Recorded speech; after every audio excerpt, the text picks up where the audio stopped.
Olá, turma, boa noite. O nosso princípio é o princípio da utilidade.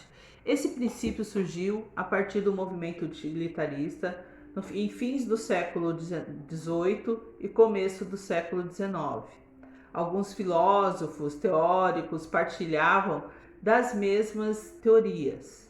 O grande defensor do utilitarismo foi Jeremy Bentham e seu seguidor John Stuart Mill. Bentham foi um filósofo do direito e grande crítico do sistema inglês. Suas ideias provocaram algumas mudanças nesse sistema. Bentham afirmava que todo esforço humano seria para alcançar a felicidade plena. Tudo que o ser humano faz é para alcançar a sua própria felicidade. Não que o ser humano seja um ser egoísta. Como seguidor de Kant, Platão e Aristóteles, dizia que nós temos dois senhores soberanos, a dor e o prazer. Sua teoria era de que o que é bom, o que é ruim. Porém, a depender do ponto de vista, para que o bom possa ser ruim e o ruim possa ser bom, vai depender da sua utilidade. Surge aí então o princípio da utilidade, que é válido tanto individual quanto coletivamente. As ações são válidas à medida que irão proporcionar maior felicidade. Sendo uma teoria também consequencialista, em cada ação e caso concreto, verifica-se seus efeitos, se ela é reprovável ou não. Para eles, a característica de todas as leis deveria ser a de aumentar a felicidade da coletividade.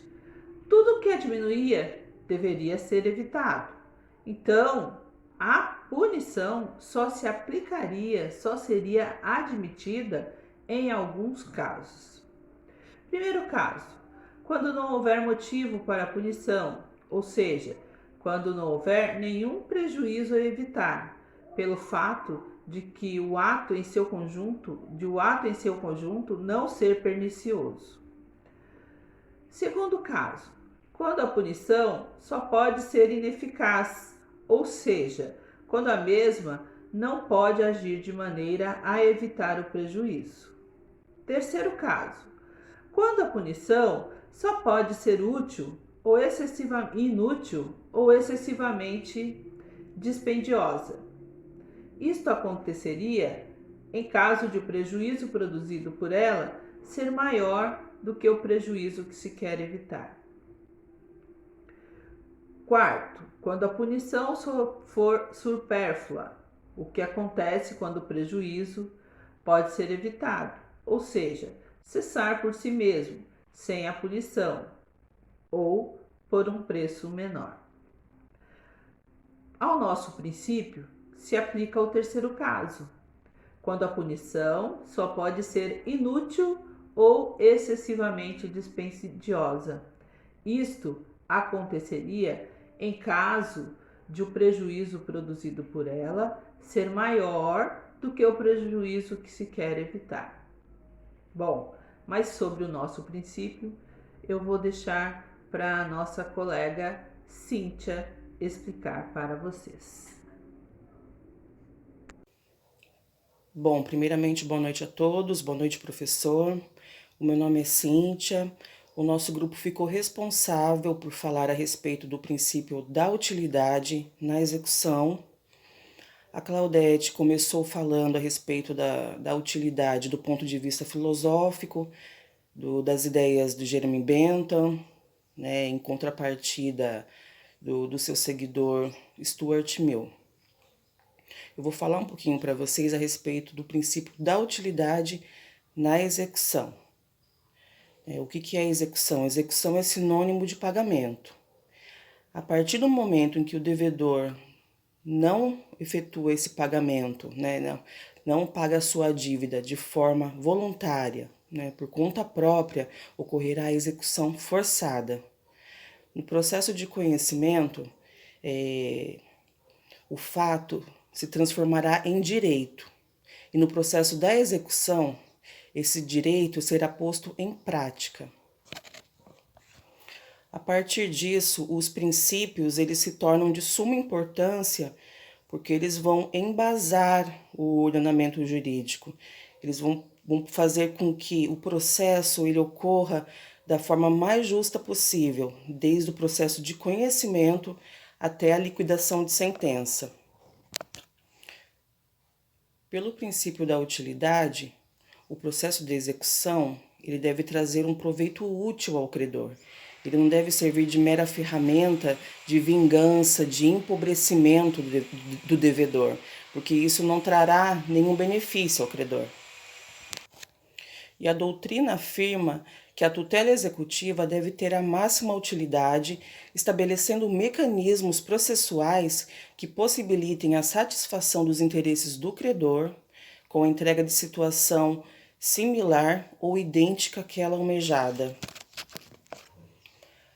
A penhora ela não será realizada se o objeto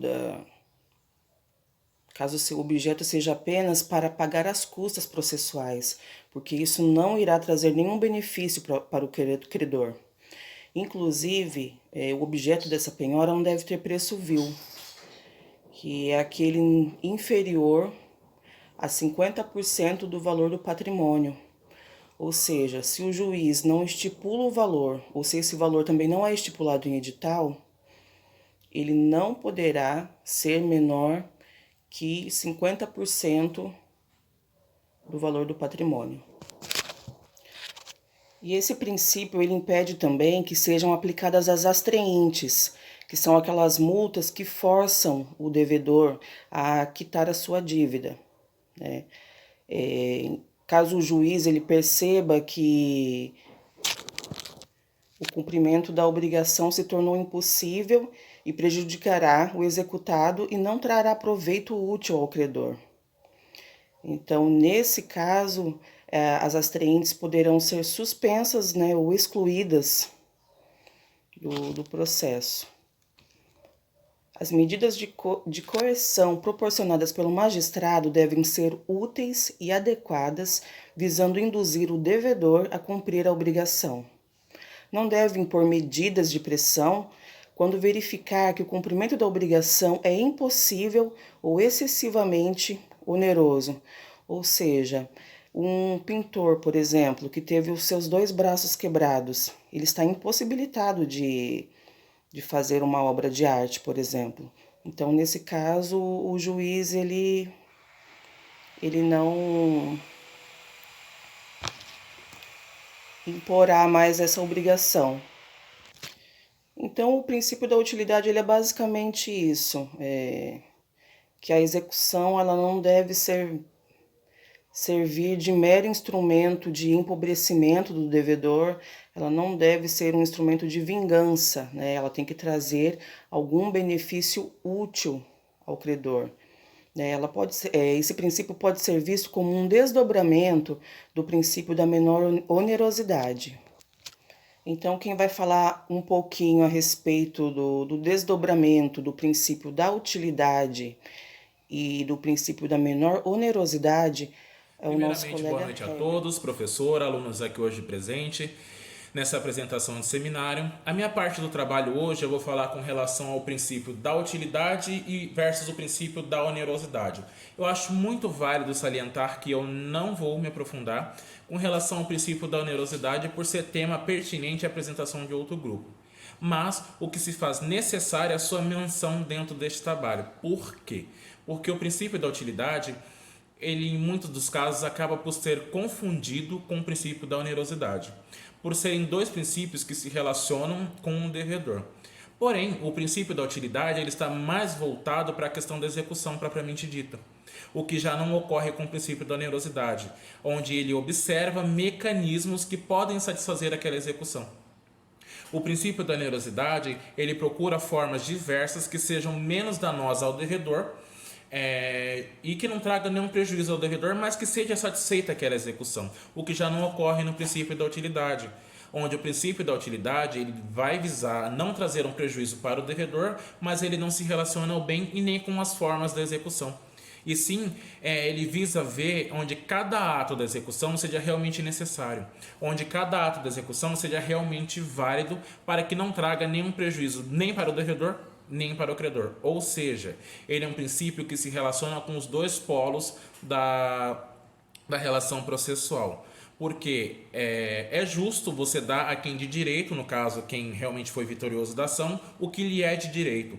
Mas esse princípio ele visa trazer a observância de se realmente é válido o exercício desse direito, se ainda é pertinente o exercício desse direito, né? Se essa execução ela ainda é passível de ocorrer. Se não for, não há de se falar em execução. Então, por isso que o princípio da utilidade ele também traz uma proteção ao devedor, para que não ocorra nenhum tipo de vingança, para que não ocorra nenhum tipo de ato em seu prejuízo.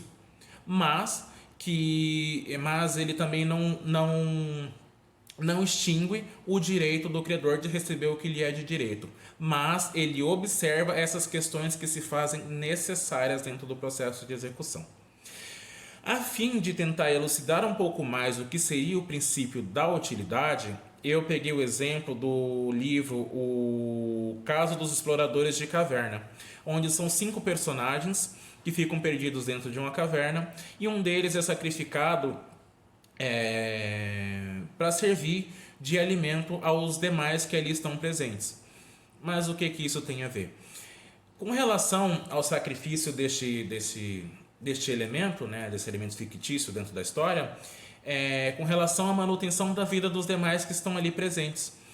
E trazendo isso para dentro de um processo, que o princípio da utilidade não se relaciona somente com o direito civil, mas ele se relaciona com outros ramos do direito também, ele seria tido, a observação dentro de um processo, como a necessidade.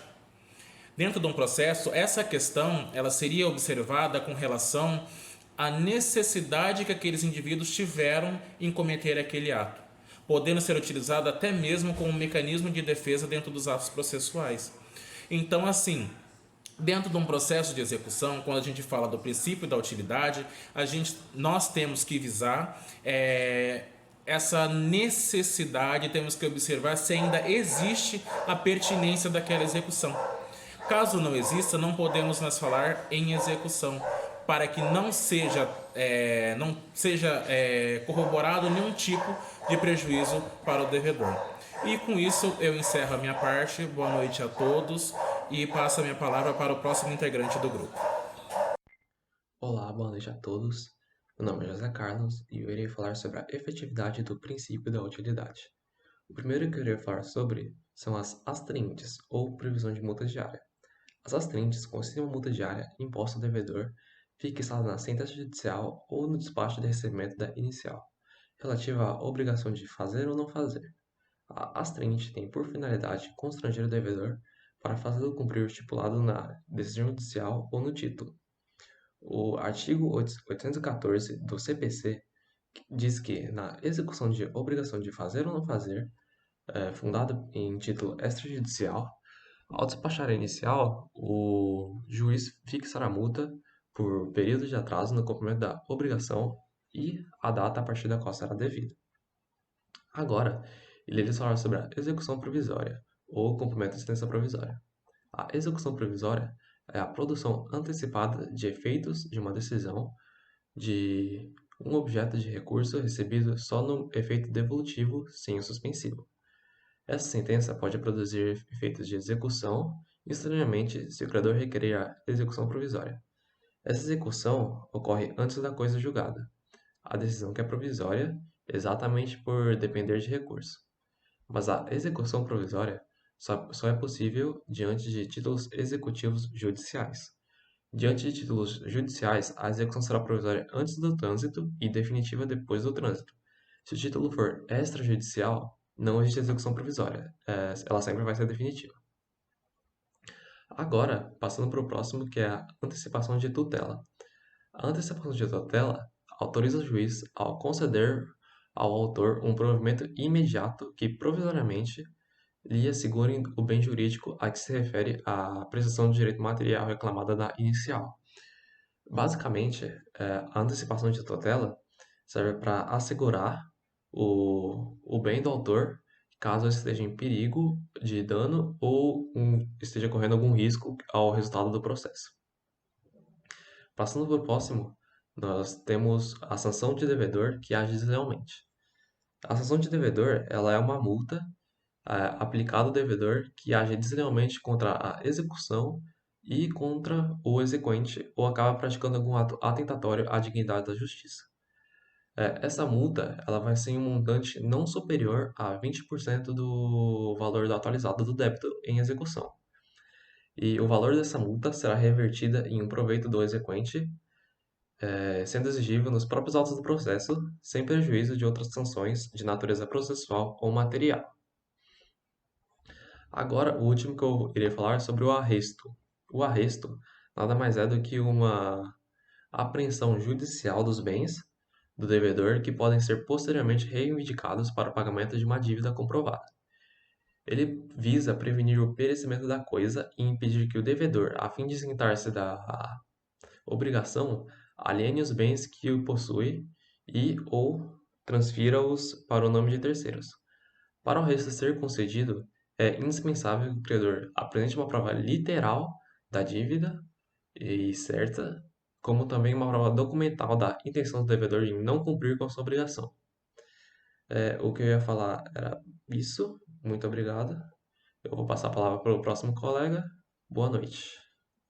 Leonardo, e como vocês podem ver, hoje estamos apresentando sobre o princípio da utilidade, um princípio fundamental também do processo de execução.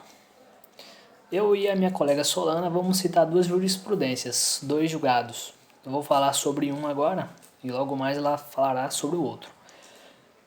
No primeiro julgado, temos aqui a empresa Serviço Autônomo de Água e Esgoto, que é uma empresa de saneamento básico, em face da devedora Andressa Almeida. Nos autos, a devedora deve R$ 392,58 para essa empresa. O órgão julgador até comparou que não chegava sequer a um salário mínimo. Na verdade, não chega nem à metade. Mas a ideia aqui não é essa. Não é comparar o valor que não chega a um salário mínimo. É apenas uma comparação que o julgador fez. Mas, na verdade, o que é mais interessante para a gente está mais abaixo, como vocês podem ver aí no trabalho físico. Os custos judiciais foram além do valor do crédito que o credor tem direito.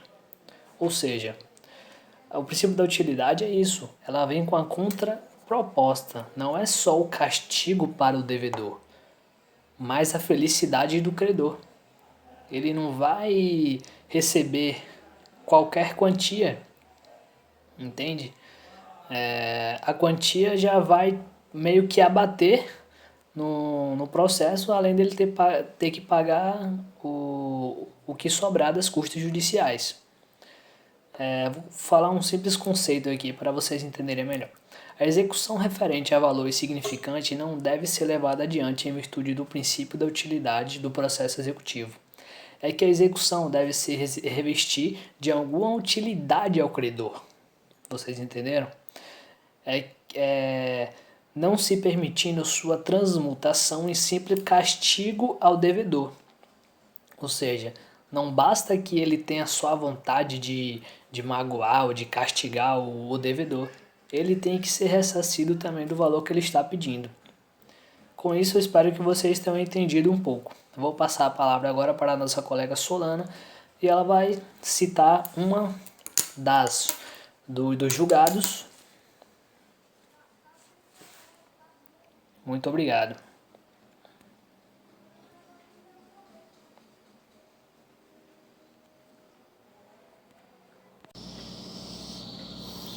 Boa noite, professor. Boa noite, colegas.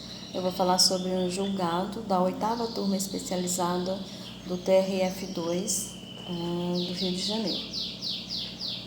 Esse julgado é sobre um recurso de apelação interposto pela Caixa Econômica Federal, onde a Caixa pleiteia receber os honorários sucumbenciais em razão de ajustamento de financiamento de conjunto habitacional. A Caixa pretendia executar um valor de R$ 361, sendo que este valor seria dividido entre 20 pessoas, ou seja, cada pessoa pagaria em torno de R$ 18. Neste caso, o ilustre juiz julgou extinta a ação sem resolução do mérito, pois entendeu não haver interesse processual na execução de honorários, considerando o valor irrisório, tendo em vista que a movimentação da máquina judiciária resultaria num valor bem mais alto do que o valor cobrado na ação. Seria completamente antieconômico. O juiz, nesta ação, fez uso do princípio da utilidade. Bom, então agora nós vamos para as considerações finais. Por sabermos que o direito ocupa um espaço de extrema importância para regular a sociedade, suas normas cooperam no sentido de manter o sistema ordenado e justo. No processo civil, a execução não deve ser utilizada como forma de vingança pessoal. É um instrumento judicial para a satisfação do credor. Porém, sempre que essa satisfação não puder ser alcançada, não há por que se falar em execução. Nesse sentido, pelo princípio da utilidade, os meios utilizados serão deferidos pelo juiz sempre que trouxerem algum benefício ao processo, sendo evitados quando inúteis ao exequente. Então, essa foi a nossa apresentação a respeito do princípio da utilidade na execução. Eu espero que nós tenhamos conseguido passar o recado da melhor maneira possível. Muito obrigada e boa noite a todos.